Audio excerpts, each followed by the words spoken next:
So you can see there the reason why I'm about to file it all down. I love the cast iron. This is a Lodge.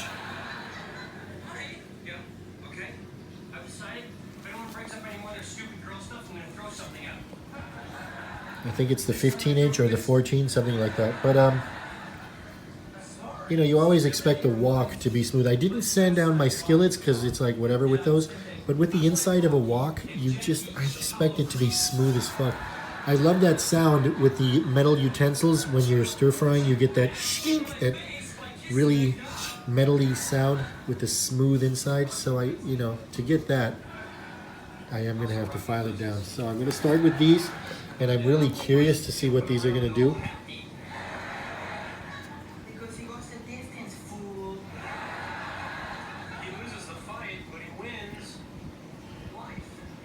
Now they're pretty much paint strippers, but I bought the strongest one. They said that these are the strongest one. You can use them for stuff like this. There were reviews of people who actually said they use this to file down their cast iron skillets. So, it's a really hard, looks like sponge, but it's a really hard material. If I can get a focus here. There it goes.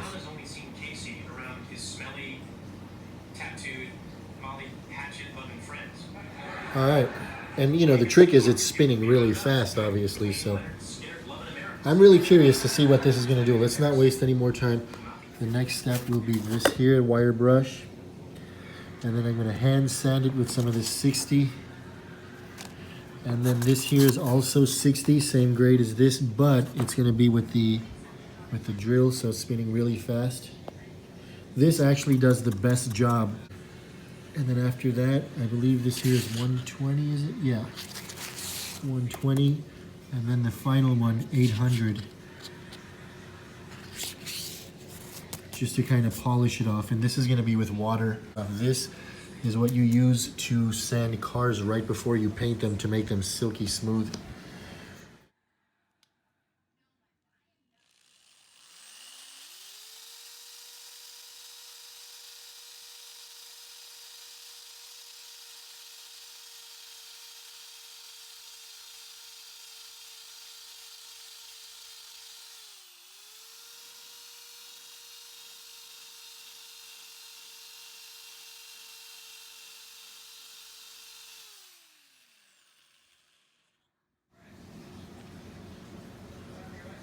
That thing did a really good job. I'm surprised.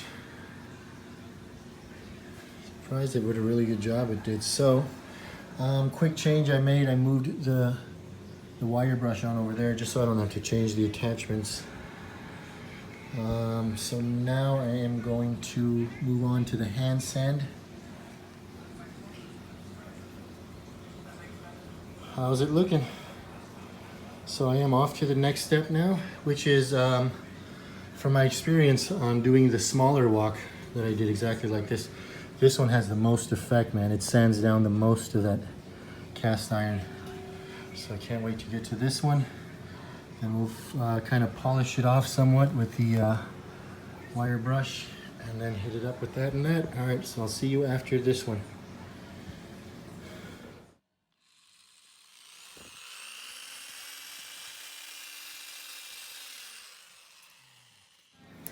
See, I hardly touched it and you can already see I forgot the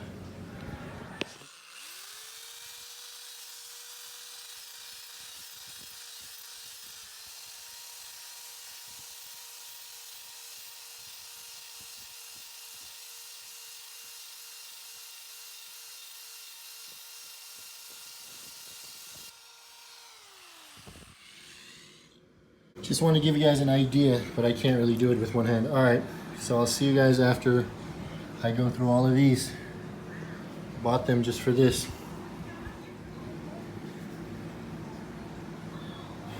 Pretty much as smooth as can be. It doesn't look like that from the camera from all the patterns, but it is just as smooth as can be. So now I'm going to finish it off, kind of polish it, if you will, with this.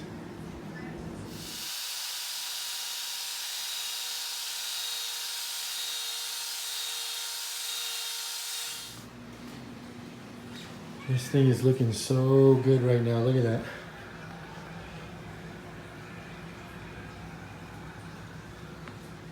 Compared to what it used to look like.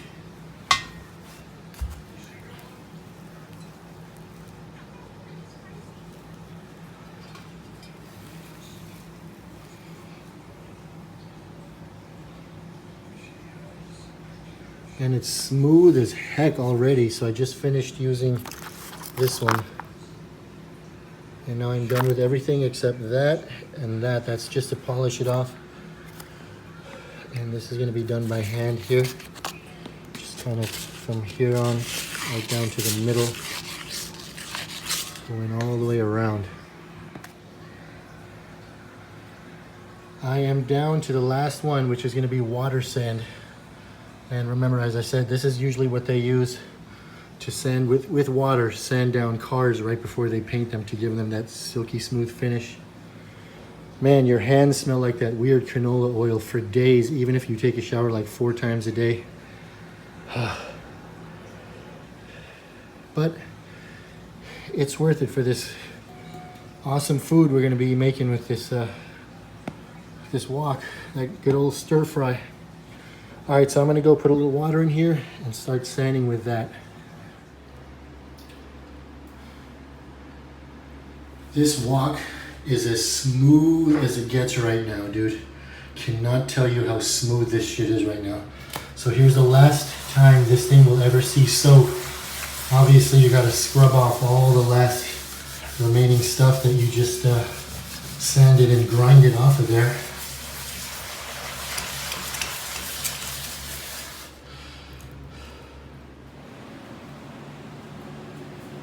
That's what it used to look like.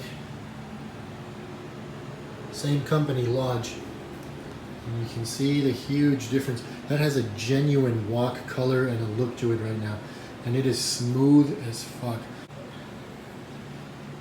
I started it off on really, really low and now it's at the highest. So and the handles are hot right now. So that's how you know it's kind of ready to go.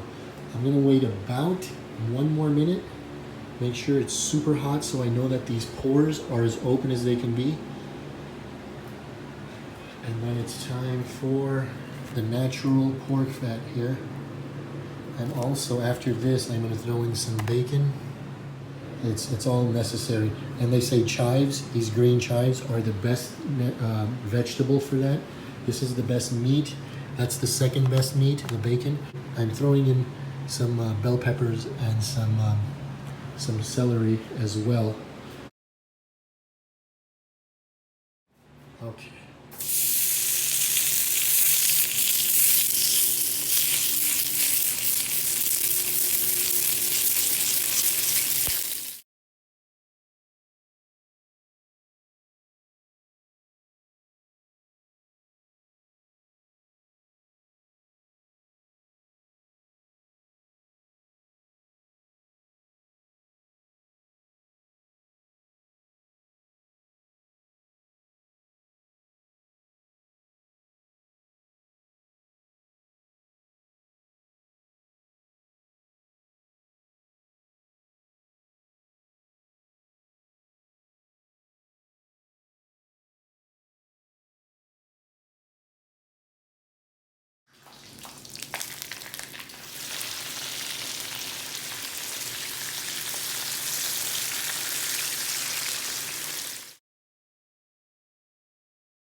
So on the first use, I already got it looking like your average wok. I love it, man. My original plan was to, to eat today, but looks like I'll prepare it today and I'll eat tomorrow. I got a bunch of chicken. I got more celery. I got more bell peppers and onions. So this should be cool. Speaking of I should have some of this soup right now because I'm starving, dude. Alright, so I'm just going to basically let this cool on its own. And once it cools, it's completely done because it's like all the grease on the sides pulled it in as it cooled down and the pores closed. And as it closes, it takes all that grease and everything else in there with it. Alright, so I got rid of the food that was in the wok and I'm about to wash it, and I just wanted to say, man, it looks exactly like I would hope for it to look right now. You can see all the food grease stains around it. I'm going to show you right now.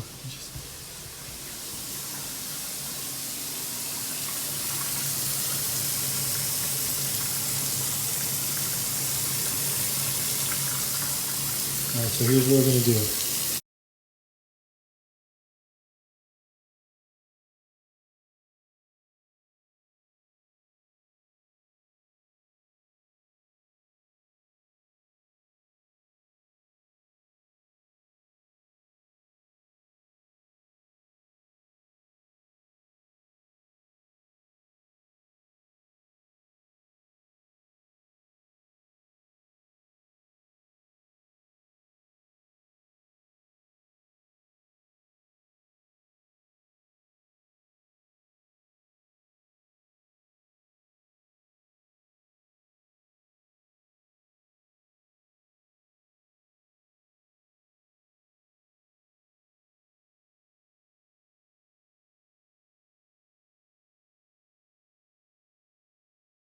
This is the first one I bought as far as cast iron maintenance oil, meaning, you put it on to store it.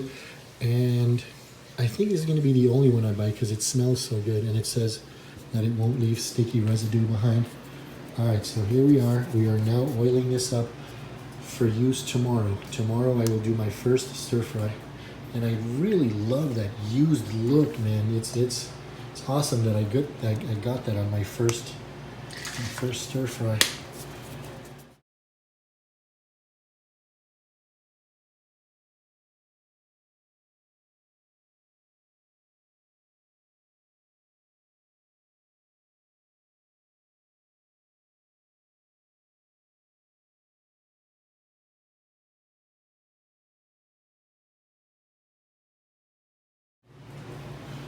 So it went from that to that, which basically the only reason why I did is so it had a smooth finish, and it'll be my own seasoning, not that factory seasoning. So right now this has that pork fat and the bacon fat and the chives and all that right down into the pores because I got it super hot, rubbed it all in there, let it cool down where it sucked it right in. This is good for life, and I mean for like a couple of people's lives. Alright guys, so now I'm going to grease the bottom just for storage so it doesn't rust or anything. Okay, that's an amazing feeling right now, dude. Both sides are oiled up, ready to be stored. Only until tomorrow, pretty much. But then you do the same thing again, and that's called maintaining your cast irons. I can't wait to see how these are going to be. These crispy water chestnuts. Oh, I love those in Chinese food places. I've never done it at home. So I can't wait to see how that's going to be. Alright, it is chicken stir fry day.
You cannot argue with success. Came out really good.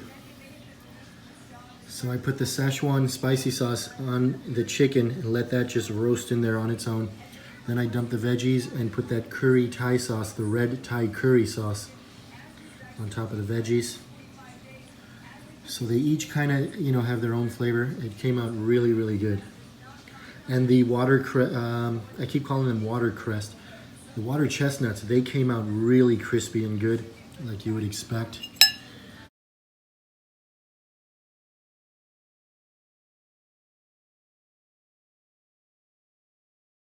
Those are always my favorite part of Chinese food. I'm so glad they sell them in cans and they actually come out crispy like that. I'll be doing Chinese food basically for the rest of my life. And not every day.